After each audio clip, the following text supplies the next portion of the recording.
All right, so questions for Coach? So how would you sum up what you've seen just the last month as you head into tournament play? I would sum it up as a roller coaster. I think there was a period we were really rolling, and then, just had a little rough patch, which happens, I think, at this time of year. Had some injuries, some people out. I don't think I've ever had so many people out in a month, ever. You've had different people at different times, so that's been a big adjustment. With a lot of depth, that's been an adjustment still. And then just I think now get back on track to where we need to be. Although Kate's hurt, I think things are coming together and other players are stepping up. So hopefully we'll get back on track. What is the update on Kate? Do you expect her at all during this tournament? Or? Most likely no. Possibly, but I don't think it's going to be a situation where, we rush in a couple of days to come back. I don't think that that's the best thing. If we happen to fight and make it to the finals, then there's a possibility. But other than that, probably not, because I want her for the NCAA tournament. What was the difference between the way you played Thursday and the way you played Saturday? And what specifically did you do, obviously, better? Just the mentality. I think that we fought a lot harder on Saturday. I think that we wanted it a little bit more. I think that everybody wanted to make sure that they sent Sam out, Adia out, and Samaje out on a good note. The worst thing to do in a program is lose on senior day. It's awful. And I think that Sam deserves that. So I think just overall as a team, it was just the want was there more. And I was disappointed it wasn't there on Thursday. And I don't know why, and I don't have an explanation for that. But Carry that over to the tournament? Well, I think that playing on Saturday, winning, playing better, is good momentum. I think, we're going to have a tough game. Every game is tough in the Pac-12 tournament. It's now, there has to be a sense of urgency for every game because it's one and done. So I think that, you just got to do what you got to do, and you have to show up. There's no excuses. You can't wait till Saturday because there is no other day. Just like on the weekends, Friday, Sunday, Thursday, Saturday, you're like, oh, we can play better on Saturday. There is none of that. So I'm curious to see how well we will respond. But I think that what we showed is character, because when we've had those bad losses, we've usually responded with a good win. So I think that's the positive thing. But right now, we need to catch momentum. We need to, be tougher mentally and physically, which we are, and just put it on the floor and start that on Thursday. Have you kept tabs on the top 16 shakeout and who would be hosting? No, because it's irrelevant. Because honestly, if I look back a month ago, I didn't think we'd be in this situation today.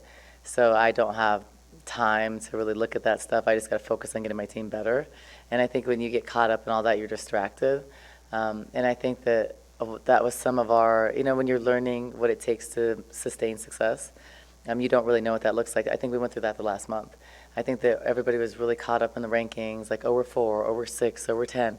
And I don't think that matters. It doesn't matter how you start, it matters how you finish. And so I think that what the players and the coaches have to worry about is getting better every day to have, success in the tournament, in the Pac-12 or the NCAA. I think if you worry about the top 16 and all that, you're distracted on your task at hand. So the task at hand is winning. And then when you win, things will take care of themselves. Like, if we win in the Pac-12 tournament, we play well, we will host. That's kind of the reality. If we don't, we probably won't. We still could because of all the work we did, but we may not. So I think that you have to win. And that's where we're at in the season, and that's what it is. And as a coach, I'm a little disappointed that I didn't, and I think this is from, just years of experience in these situations, which I haven't had a lot of. I should have really pushed and played the 2 games that we missed. There were 2 games that if we would have played, we would have been in second or third. So I think that for me, there wasn't a sense of urgency because of where we were and just the players, and we had a little bit of injuries. I wasn't trying to fight to make up the games, but now hindsight's always 20/20. I would have definitely made up those games, and I would have really been pushing, and we would have done it. So, and then we would have been in a different situation in the Pac-12 tournament. So a little disappointed about how the whole thing played out, about how the whole thing was structured, about how, we didn't, I didn't understand, really the whole situation or the parameters of it, but it hurt us. And I think if you look across the country, it hurt a lot of teams. What kind of are those parameters? Well, there's different criteria, there's different protocol, and what games come when and stuff like that. But I think that just overall, the Pac-12 more games were canceled than other conferences. But I can control my team and our program. I should have been more aggressively pursuing those games. But at the time, I didn't think we needed it. At the time, it didn't affect things, but now, like I didn't anticipate Kate's injury, I didn't anticipate a couple losses. Now I understand the percentage we should have done it, because for us it was two teams that, you know, we could lose to, we could win, but at home we had our percentage of winning at home is very high. So I think the Washington game that we missed at home hurt, and I think the Cal game at Cal hurt. Is it devastating? No. Is it our fault and my fault? Completely, because we should have won the games we were supposed to, and it wouldn't even be a factor. But the fact is, stuff happened, so it is a factor. So I'm just disappointed in myself that I didn't pursue those games. And when you look at just for Thursday, you know, you could potentially be playing Washington or Colorado. How do you prepare to not know what team you're going to play? So the good thing is that we've played both of the teams, so you just kind of, you know them. The coaches that have the scouts, they're preparing them. They're looking at their latest stuff to see if anything's changed. And the good thing is we played Washington recently, so that's a positive thing. And I think, you know, Washington's notorious for upsetting in the tournament. They do it every single year, I feel like whether it's a last-second shot or so, I feel like they always do it, and they're playing good towards the end of the season. And Colorado's a good team. They are red hot. They're great defensively, so they're two very different teams. So I think that whoever kind of wants it more that given day, just like we talked about us, UCLA and USC, whoever shows up in the Pac-12 tournament will win. So we don't know. But I think we're prepared to play either, and we're preparing and practice in both situations. And so, you know, we'll be ready. Is there a team that you would prefer to see? No, because I don't know. I don't, because they're so different. You know, Colorado's going to be a lot more aggressive defensively. You know, Washington's going to run a lot more chin and Princeton action. So they're just different. They're both difficult to play against. So I don't think I would. Our league isn't the type of league where you could say, oh, I wish to play that team, because it doesn't work like that. So no, there isn't one. I think both teams will be hard to win at this time of year. Last week at this time, you said you didn't have any starters. Is your lineup still kind of in flux like that, especially in light of what Taylor did on Saturday? I mean, A little bit, and I think it's just going to be like that for a few weeks because it's different matchups. It's not that I don't know who I can count on right now. It is the matchups. Like, do we want to go big if we're playing a fast, versatile team? So there's different scenarios. I think Taylor played really good. I think she's capable of playing that way every game, and we need her to play that way to win in a tournament. But it's not from one game I make a change. So I'm the type of coach, I've had the whole lineup until Kate got hurt the whole year. I don't feel like you're successful when you're always changing that. So I changed it because we needed to at the time, and I wasn't getting what we needed to start. And to me, starting is not relevant because some players are more important off the bench to bring a punch. So I don't put a lot of stock in starters, but I don't know for this week for sure because I have to see how healthy everybody is and who we're playing and how we're going to match up, because I'm not setting Adia up for success if we're going against 5 guards. So UCLA is, or Washington is like, they're playing four guards basically. So, and then their post player plays outside a lot. So that's not really like, I'm not putting her in a good situation. So I think some of it's going to factor, the factor will be who we play and how our matchups are. Because Colorado, we're going to match up differently. So then we could go a little bigger. I know that till tomorrow. So the calendar flipped to March, and it's postseason. Crazy, huh?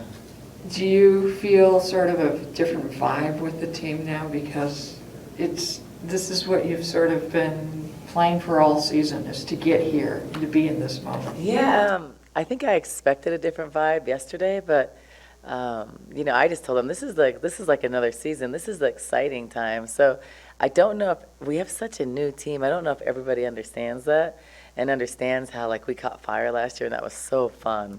I think there's just a sense of you know, the people that have been here are like, okay, this is like go time. I think the new people are like, okay, what is this like? What do we do? How has it changed? And I think the other people are like, this is my first time. Like, I don't know what to do. I think there's just a mixture of emotions. But I know what we're capable of doing, and you know, we just got to do your best. Like, we didn't think that we'd have an injury right now, but I remember a couple years ago, Adia was injured at this time. She was playing like 60%, you know, on a fractured shin bone. So I think that stuff happens. So you just kind of, people have to step up, and this is the fun time. And like, we're gonna see who steps up and who is gonna show up. And so I'm excited for that, to see what we're made of right now. Anyone else? Okay, thank you, Coach. Thank you. All right, questions for Sam? Adia said the last month has just kind of been a roller coaster for the team. How would you describe it? Yeah, I would agree with that. I think we've been through a lot this past couple months, dealing with wins and losses. I mean, I feel like the first whole season we were kind of we only had like 2 losses, and this past month is when we got like most of our losses. So it just feels like kind of hard, like we're in a little funk or whatever. But after this USC game, I feel like we kind of got to play more like ourselves, running in transition. And then of course without Kate, it's been a little bit hard for us, but she's getting better. And what's the sort of the vibe like in practice? Because it's March, right? This is the time that you live for, right? Mm-hmm. Yeah, we actually had this talk yesterday in practice, how this is what's fun. This is what everyone waits for. I mean, the whole season's fun and everything, but I mean, this is what matters. This is what everyone plays for, what we work for. So just knowing that we're going to practice really hard now, because it's basically one and done from here on out. So we're just ready to hopefully win a Pac-12 championship, win the NCAA championship. So that's what we're working for. So that's what our practices are we're looking for. And earning your third Pac-12 defense, how does that feel? It feels really good. I love being recognized for defense. I take a lot of pride in my defense. We do as a team as well. So just to be able to know that I'm getting recognized as the conference, it's really nice, especially my last year too. So very happy I got that award. What else? Anything else? Sam, you looking forward to going back home to play? Yes, I love going back home to Vegas. My whole family's going to be there. And then, of course, my little sister, she plays on Wednesday, so thankfully she'll be able to come watch our game at noon. I think her coach is letting her, or changing the practice a little bit for her to be able to come. So very happy to play in front of her and my whole family, again, because they were just here for senior weekend. How do you tell the players that weren't a part of this journey last year what to expect and how to handle the certain pressures that come with it? Yeah, just to take it day by day. I think there's a lot of pressures and excitement. It's a mix of emotions going into a week like this, and especially a month like this. So just taking it one game at a time and just sticking to what we do, doing the basic things that we've been working in practice all year, because this is when it's really going to show, and it's going to come down to the moment of what we do in practice and how it translates on the court. Few years since you've had a real Pac-12 tournament with fans and all that. How important is that for, it's your last time? Yeah, very excited. I'm glad since it's my last year, we'll finally be able to have like a normal atmosphere. Hopefully get a lot of Arizona fans out there. I know a lot of people told me that they're traveling up there, so super excited for that. Hopefully it'll feel like a home game. But just really excited to get like the experience again of like it's tournament time, it's March Madness, so just all the pressure and the excitement that goes into it. So very happy. What did you sort of, I know that what you share with the younger players about postseason in general, but you played in the national championship last year, and you went on that incredible run. What do you take away from that to sort of get Sam in the right frame of mind for March? Just letting them know that when it's March, it's anyone's game. You could be the best team or the worst team, and everyone has a fair shot, I feel like. I think last year, no one really expected us to go that far. So just knowing that if you stick to what you do, you stick to what you know, you have to stay together too. That's a big key thing. Then you can make it as far as you want. Just not looking ahead, taking one opponent at a time. So I think that's what we're kind of preaching to the younger ones. And then for me, especially, I want to get back to that feeling. I want to go back to the national championship. It was an unreal experience, one of my top memories in life, I should say. So just wanting to go back there. With that, there's the potential that the first rounds will be played here in Tucson. What would that mean for you in your last, your kind of last run here? Yeah, I think that would just be the cherry on top for this season, to come back in McHale, play in front of all of our fans, just have it feel like a home game in such a big atmosphere with a big March Madness tournament. I think that would mean a lot for us. I think it definitely give, the freshmen and the people who haven't been there kind of like a little warm-up for the tournament, just because, it is such a big deal, but being at home, you feel a little bit more relaxed, so hoping that we can get that bid. And it's been, you kind of got cheated by the pandemic out of hosting for 2 straight years. So, how much more does it mean because of what you guys went through? Yeah, I think it means just that much more, especially, as you mentioned, the pandemic really shut it down for us a lot. So just hoping that we can be able to host, not expecting anything because, after the last 2 years, you can never expect anything. So just hoping that we get to do it, finish off the season strong at home in front of our fans again. So that's the goal, but we'll take anything that happens as long as we're playing in March. I've also seen, I know you had your pop-up shop, out. What has it meant to see all of the, fans in your merch and just the response you've gotten about that? Yeah, the response that I've gotten is unreal. Everyone has been supporting me. It's been so nice, and especially just to actually see it. I mean, you see like all the transactions and stuff like that, but to walk out on the McHale floor and see everybody like wearing the merch and asking me to sign it, it just feels that much more special. So appreciate everyone that's been buying. Is there a little extra motivation because you got a little present on Saturday, I guess, after the game? The present? Bling?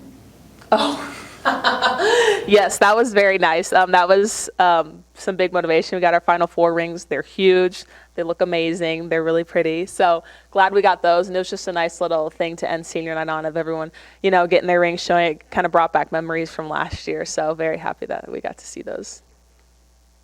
Anything else? All right, thanks, Sam. Thank you.